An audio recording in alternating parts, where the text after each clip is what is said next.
우리는 지금 계속해서 소아시아 7교회, 계시록에 나와 있는 7교회, 에서버 두사빌라, 에베소 교회부터 라오디기아 교회까지 그 의미를 살펴보고 있습니다. 오늘은 6번째 교회인 빌라델비아 교회에 대해서 함께 나누어 보려고 합니다. 이 빌라델비아 이 지역에 대해서 특징을 제가 몇 가지만 좀 설명드리겠습니다. 첫 번째는 이 지역은 다른 소아시아에 비해서 작은 소규모 도시였다는 것입니다.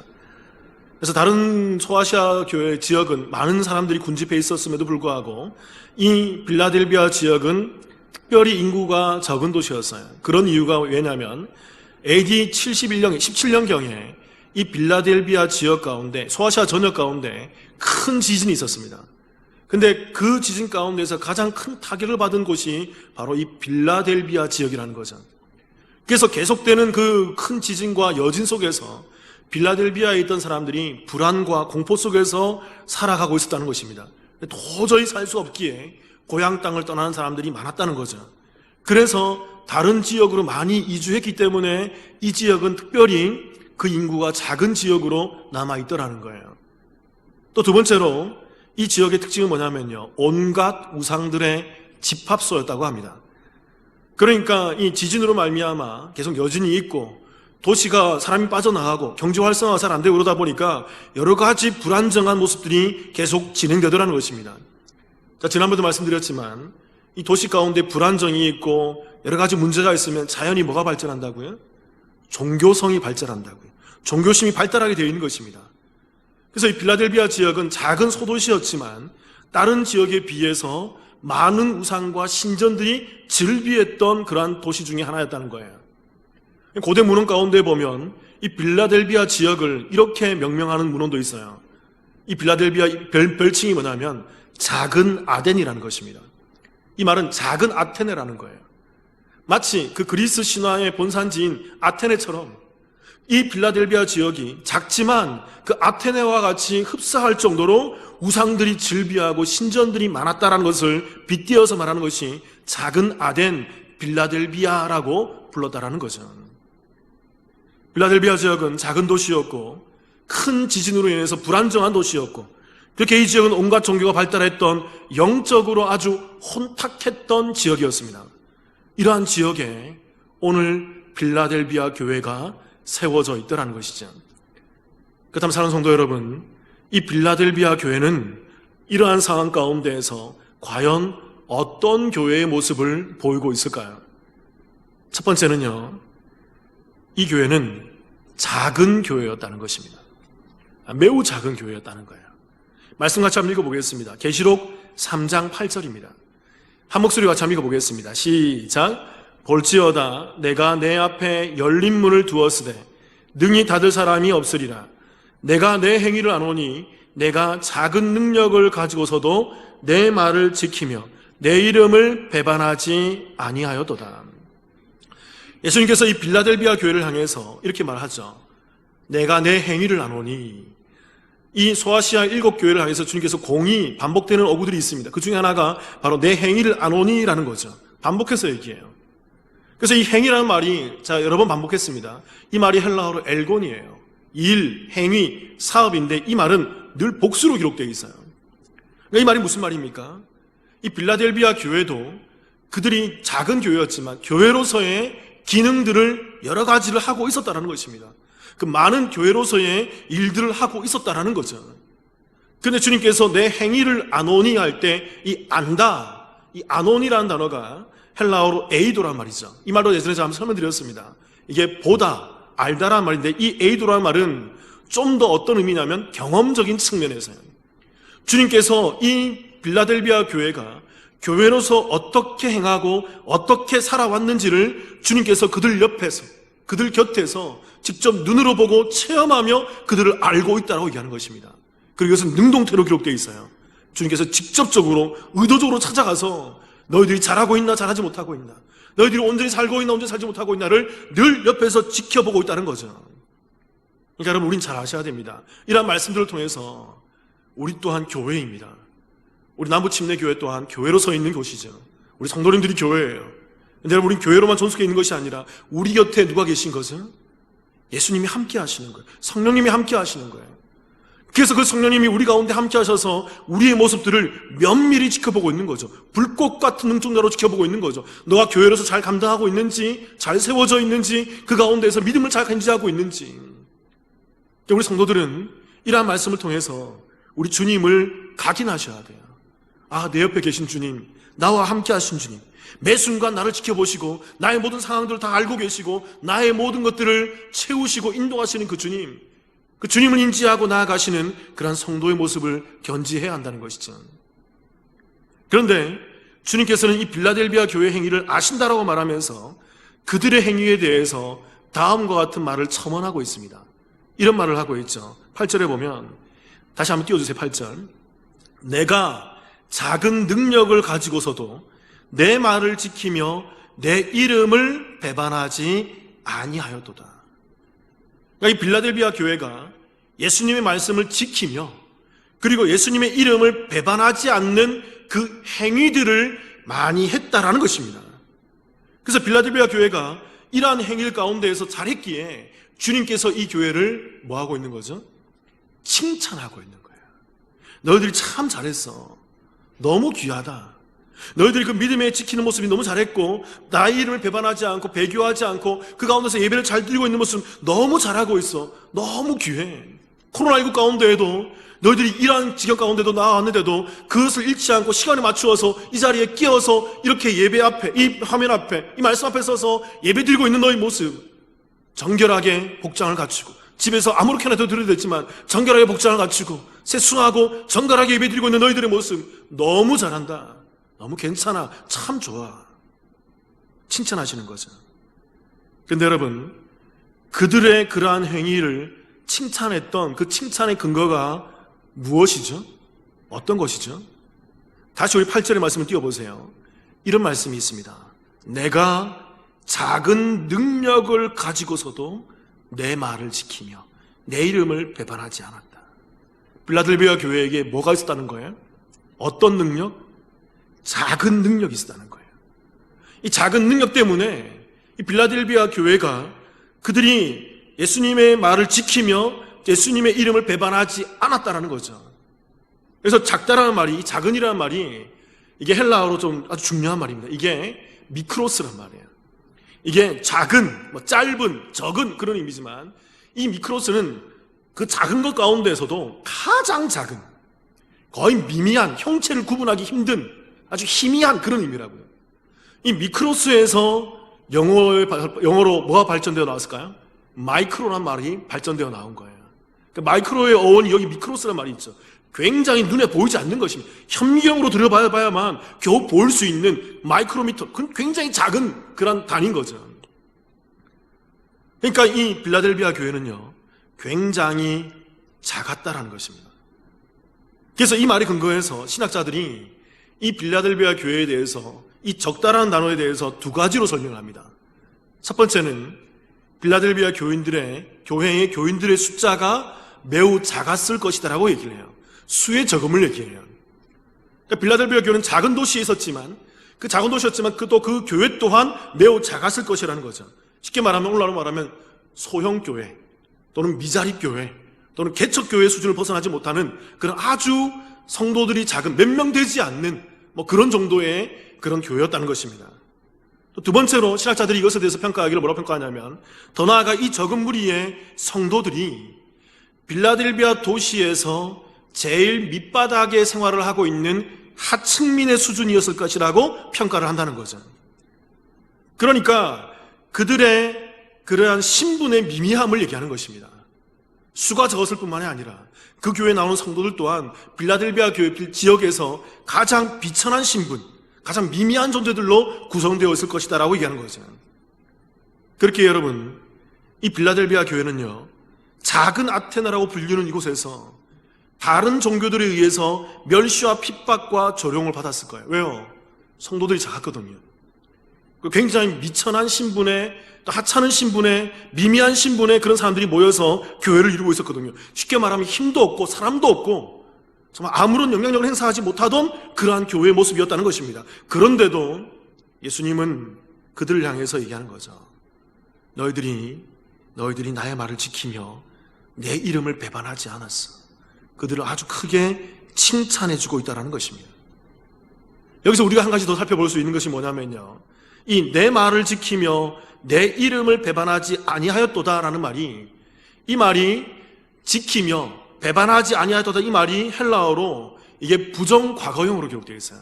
이 문법적인 의미지만 이 부정과거형의 의미는 뭐냐면, 실제로 이 일이 일어났던 사건에 대해서 기록할 때 부정과거형으로 기록해요. 과거에 실제로 이 빌라델비아 교회 안에 이 말을 지킬 수 있는, 말을 지키는 것에 대해서 도전하는 일이 일어났다는 것입니다. 실제로 이렇게 상상할 수 있는 거예요. 이 빌라델비아 교회 안에 예수님의 말을 지킬 수밖에 없도록 그 세속적인 것들이 들어와서 이 교회를 도전해왔다는 거죠. 그래서 이 적고 힘이 없고 미개한 이 교회가 그 세속적 도전 가운데서 도전을 뿌리치고 말씀을 지키는 모습을 견지했다는 것입니다. 또 하나, 두 번째로 이 빌라델비아 지역 가운데서 이 교회를 향해 그 실제로 예수의 이름을 배반하도록 권하는 그러한 일들이 있어 왔더라는 거예요, 과거에. 그래서 이 빌라델비아 교회가 그러한 상황과 현실과 그러한 문제 속에서도 그 모든 것을 다 쳐내고 이겨내면서 예수의 말씀을 지키며 예수님의 이름을 배반하지 않는 그런 모습으로 서 있더라는 것입니다. 그러니까 여러분 잘 아셔야 돼요. 빌라델비아 교회는요, 몇 명 되지 않는, 제가 볼 때는 손에 꼽을 수 있는 그런 소수의 교회였고, 좀 하찮은 신분의 그런 사람들이 모여있는 교회였지만, 그 교회는 어떤 교회였을까요? 살아있는 교회였어요. 깨어있는 교회였어요. 신실한 교회였어요.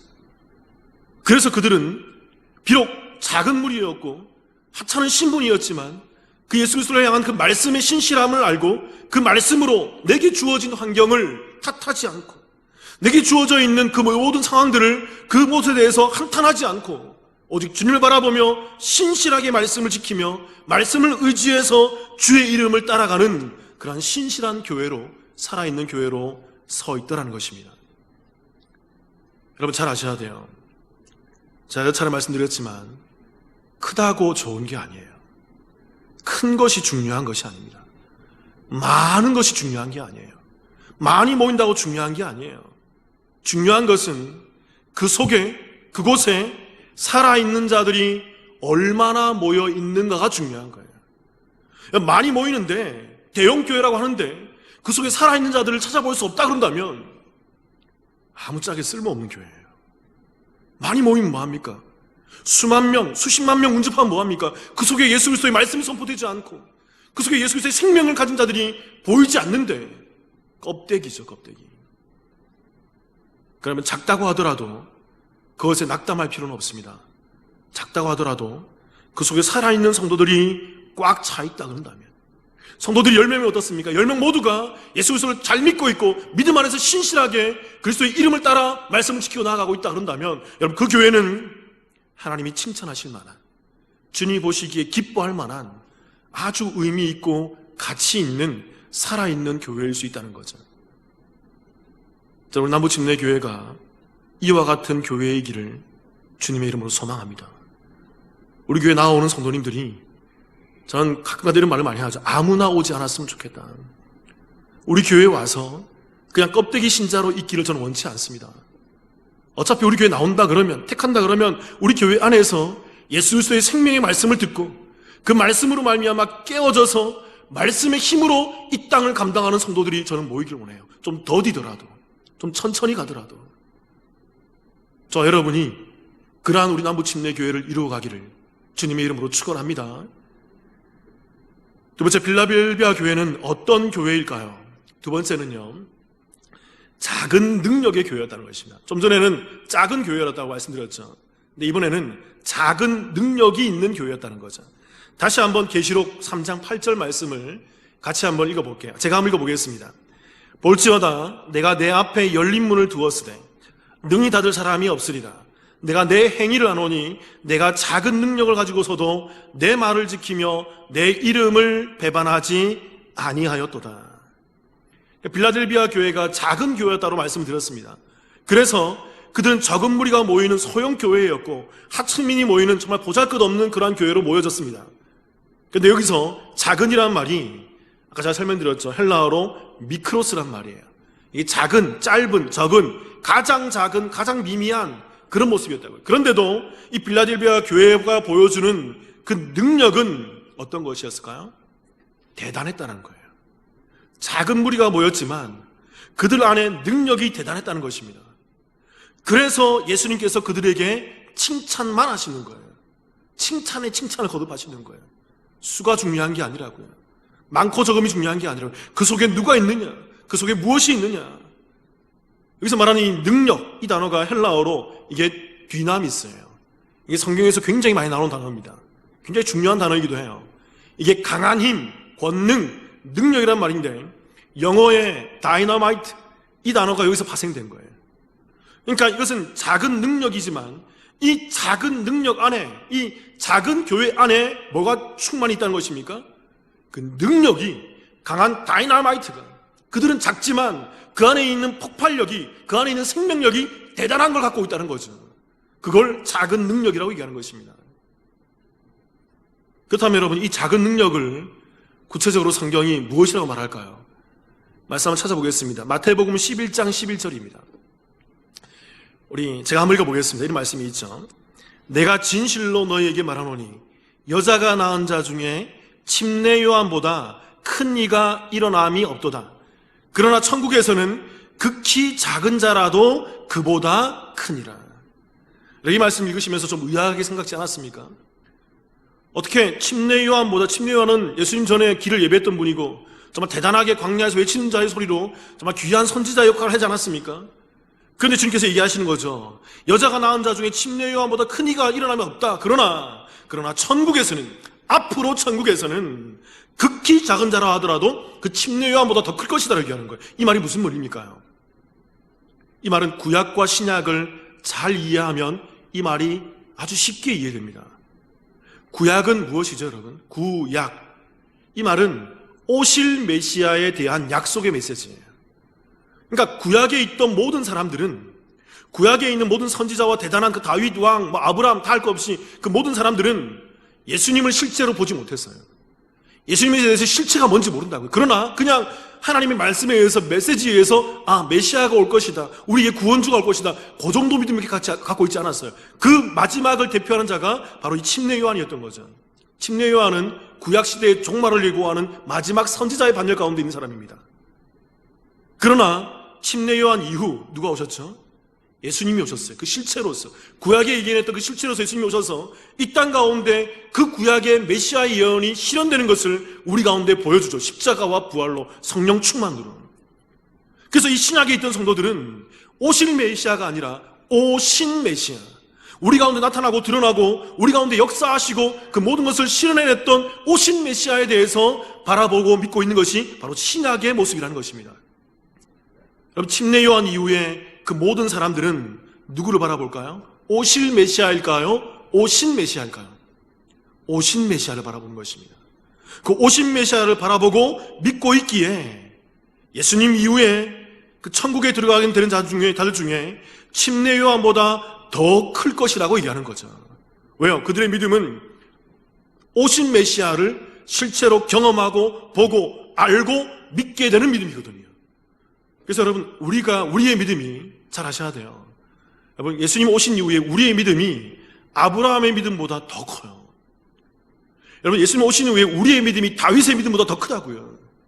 예수님 오신 이후에 우리의 믿음이 침례 요한의 믿음보다 더 크다고요.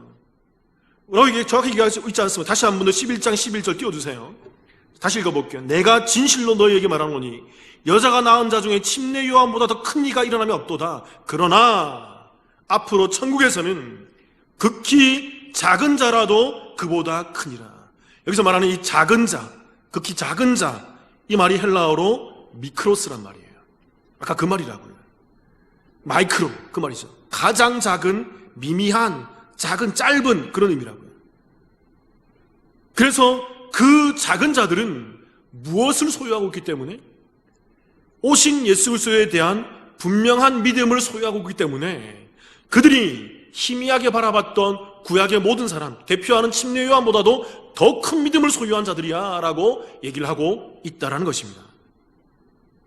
그래서 그들은 그 예수 그리스도를 바라보는 그 작은 능력, 그 다이나마이트, 그 큰 능력으로 말미암아 이 땅 가운데에서 주를 믿는 자로 분연하게 일어나서 예배드리고 있을 것이라는 거죠. 지금 저와 여러분들처럼. 말씀 하나 더 읽어보겠습니다. 마태복음 13장 32절입니다. 우리 지난주에 나눠봤던 말씀이지만 같이 한번 읽어볼까요? 시작. 이는 모든 씨보다 작은 것이로되 자란 후에는 풀보다 커서 나무가 되매 공중의 새들이 와서 그 가지에 깃들이느니라. 지난주에 충분히 설명드렸죠. 겨자씨에 대한 믿음입니다. 여기도 이 겨자씨가 작은 것이라고 얘기하고 있어요. 모든 것들보다 작은, 그 작은 것이 바로 헬라어로 이게 미크로스란 말입니다. 작은, 짧은, 가장 작은, 미미한. 여러분, 실제로 제가 예전에 어떤 성도님이 그 이스라엘을 순례하고 오면서 저한테 하나 보여줬어요. 겨자씨를 하나 보여준 적이 있습니다. 겨자씨를 받아가서 코팅해서 가져왔더라고요. 어떻게 들고 왔는지 모르겠지만 가져왔더라고요. 그래서 그걸 가져와서 봤는데 정말 이 겨자씨가 작아요. 제가 봤을 때 제 기억에 거의 먼지 한 톨 같아요. 먼지 한 톨. 정말 작습니다. 근데 여러분, 우리가 잘 알아야 되는 게 뭐냐면 이 겨자씨가 이렇게 작은데 크게 되어서 참 귀하다, 이런 의미로 이 말씀을 바라보면 안 된다는 거죠. 이런 말씀이 아니라는 것입니다.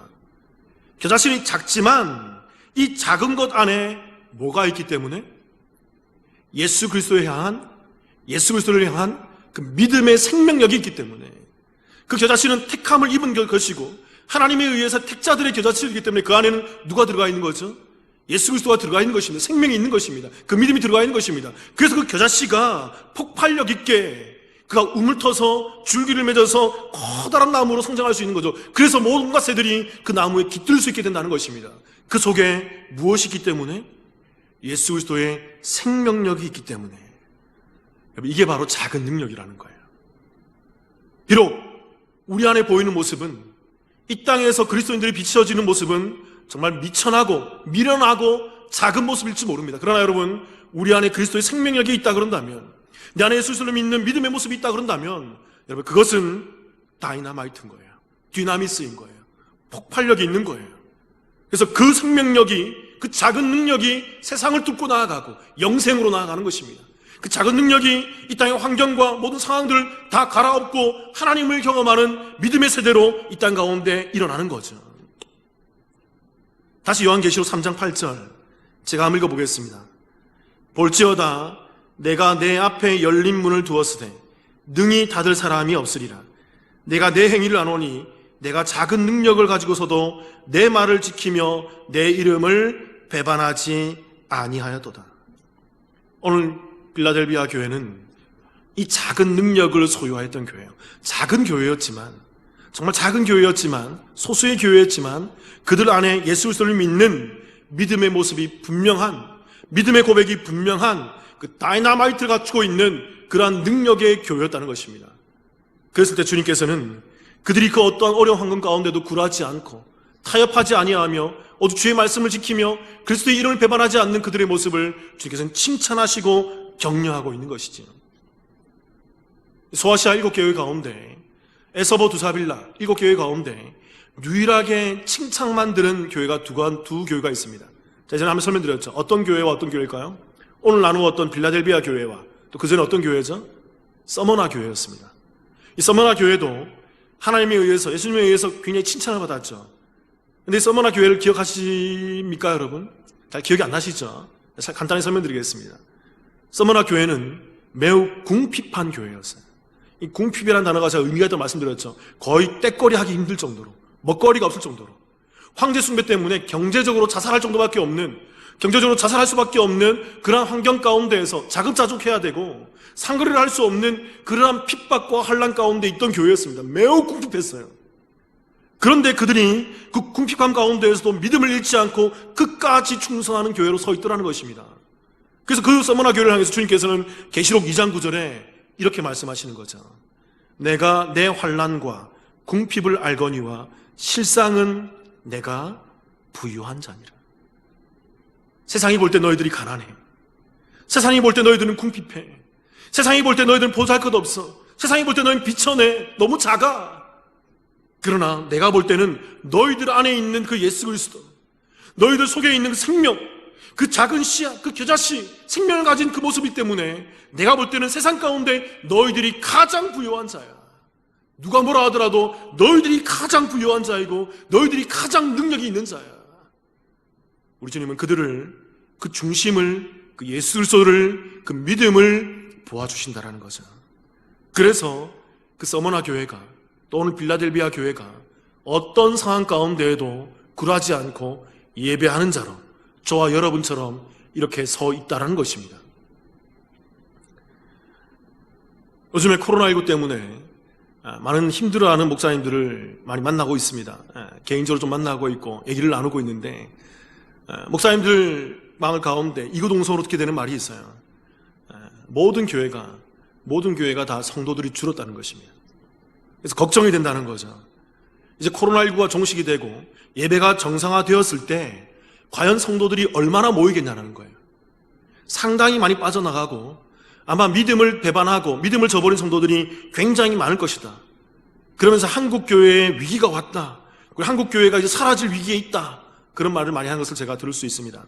그래서 걱정이라는 것이죠. 그런데 이에 반해서 제가 최근에 어떤 한 분의 교계의 어떤 그 말씀을 증거하시는 분의 강의를 들은 적이 있습니다. 이분은 오히려 반대로 얘기해요. 그분의 말이 저에게 큰 영감을 주었습니다. 확신을 주었어요. 이분의 내용이 무엇이냐면, 지금 전 세계적으로, 이게 우리나라만의 현상이 아니고 전 세계적으로 기독교 인구가 폭발적으로 감소하고 있다는 거예요. 우리나라에서도 과거에는 1000만 명, 1200만 명에 육박했던 그 기독교인 수가 지금은 700만 명, 이것도 많이 잡아서 700만 명이죠. 오히려 실제적으로 얘기하는 분은 어떤 분들은 400만 명, 500만 명까지 얘기한다는 거죠. 급격하게 줄어들고 있다는 것입니다. 그런데 이것은 어디까지나 그분의 말에 의하면 외형적인 통계라는 거예요. 외형적인 통계라는 거예요. 왜냐하면 이분이 아주 유의미한 통계를 냈는데, 최근 한 외국에 있는 통계조사에 의하면 세계적으로 진짜 크리스찬들이 이 전 세계적으로 활발히 움직이는 현상이, 활발히 움직이는 운동이 일어나고 있다는 거예요. 그전에는 성도들이 많았음에도 불구하고, 깨어있는 성도들이 적었음에도 지금은 성도들이 오히려 줄어들었는데 그 안에 깨어있는 성도들이 더 많아지고 있는 이 기현상을 바라고 있다는 것입니다. 그래서 과거에는 힘이 없던 기독교였는데 이제는 기독교 안에 살아있는 소수의 무리들이 움직이기 시작하는 거예요. 살아있는 소수의 무리들이 모이기 시작하는 거죠. 그들이 모이고 기도하고 예배하고 말씀 공부하기 시작한다는 것입니다. 이제는 여러분, 성도님들이 그런 분들 많아요. 성도님들이 이제는 아무 교회나 가지 않는다는 것입니다. 대형 교회라고 해서 무조건 가는 게 아니라는 거죠. 정말 좋은 교회, 깨어있는 교회, 살아있는 교회, 하나님 말씀이 충만한 교회, 그런 교회를 찾아가기 시작한다는 거죠. 과거에는 껍데기 신자들이 많이 있었는데 이제는 그들이 추려지고 살아있는 성도들이 깨어나고 있다는 것입니다. 그러니까 여러분, 외형적으로는 기독교가 줄어드는 것처럼 보이지만 내부적으로는 그전보다 더 폭발적으로 깨어있는 소수의 무리들이 나타나고 증가되고 있다는 것이죠. 그래서 그 소수들이 요즘에는 평신도들이 말씀 공부하기 시작한다는 거예요. 그냥 공부하는 게 아니라 제대로. 평신도 중에 목회를 하지 않지만 신학 가는 평신도들이 많이 있다는 것입니다. 왜 갈까요? 노년에 말씀을 제대로 공부하기 위해서, 말씀을 제대로 깨우기 위해서 신학을 하는 성도들이 많이 있다는 것입니다. 제가 아는 어떤 집사님은요, 장로님은요, 평신도이지만 히브리어 헬라어를 공부하고 있어요. 그분이 떠듬떠듬 공부하는데 왜 그렇게 하세요? 물어보면 목사님, 말씀을 더 깊이 알기 위해서요. 원초적인 말씀의 의미가 무엇인지를 깨닫기 위해서요. 분명히 이런 뜻이 아닐 건데 어떤 뜻인지 궁금해서요. 그런 성도들이 늘어나고 있더라는 것입니다. 저는 매우 바람직한 현상이라고 생각을 해요. 사랑하는 성도 여러분, 잘 아셔야 합니다. 코로나19의 이러한 현실은요, 우리 기독교의 위기가 아닙니다. 잘 아셔야 돼요. 분별력 가지셔야 돼요. 기독교는요, 예수님 이래 과거 수천 년 동안 지금까지 계속 위기였어요. 위기가 아닌 적이 없었습니다. 주님이 오셨을 때도 위기였잖아요. 그 주님을 잡아 죽였잖아요. 그 초대교회가 탄생했던 12제자들도 다 죽었잖아요. 다 위기였어요. 바울도 죽고 베드로도 죽고 다 위기였다고요. 그러나 이 기독교는 그 위기 가운데서도 그 깨어있는 자들의 소수의 무리가 이 땅을 감당해 오더라는 것입니다. 깨어있어서 믿음으로 예배드리고, 깨어있어서 믿음으로 전도하며, 깨어있어서 믿음으로 하나님의 그 은혜를 나누는 그 소수의 무리들이 계속 이 땅 가운데 존속해 있었다는 거죠. 코로나19의 현실은요, 잘 하셔야 됩니다. 깨어있는 성도를 모으시는 하나님의 불시험인 거예요. 여러분, 이때 깨어있으셔야 돼요. 오히려 이때 깨어있으셔야 된다고요. 아, 잘됐다. 이제 교회 나가지 말자. 예배드리지 말자. 그동안 예배드리는 거 참 힘들었는데 억지로 부모님 때문에, 억지로 친구 때문에, 억지로 저 집사 때문에 겨우겨우 나가주었는데 이제는 교회 나가지 않아도 되겠네. 그게 믿지 않는 거라고요. 이럴 때일수록 더 깨어서 기도하며 예배드리며 하나님을 바라보는 자들, 그들이 그 작은 능력을 가지고 그 예수 그리스도의 말을 지키면서 예수 그리스도의 이름을 배반하지 않는 바로 그 빌라델비아와 같은 그 교회로 서 있게 되는 것입니다. 주님께서는 그들을 향해서 착하고 충성된 종이라고 그렇게 칭찬하시는 거죠. 그러므로 사랑하는 성도 여러분, 깨어 있으시길 바랍니다. 깨어나시길 바랍니다. 예수 그리스도를 믿는 그 작은 능력, 그 겨자씨 믿음, 그 능력을 세우시기를 바랍니다. 우리가 지금까지 이렇게 예배드리고 믿음을 지켜온 이유는 오늘을 대비하기 위함이에요. 이러한 어려움을 대비하기 위해서 우리가 지금까지 예배드려왔고, 지금까지 기도해왔으며, 지금까지 말씀 공부하며, 지금까지 말씀을 나눠왔던 거죠. 이제 지금이 우리의 믿음을 발하게 될 때고, 지금이 우리의 작은 능력을 이 땅 가운데 비춰줄 그 절호의 찬스인 거예요. 비록 상황이 여의치 않아서 실시간 예배로, 영상 예배로 드리고 있지만, 여러분, 이 속에서도 예배함의 은혜를 잃지 않고 하나님의 충만함을 누리시는 저와 여러분의 그 신실한 삶이 되시기를 주님의 이름으로 축원합니다. 우리 함께 기도하시겠습니다.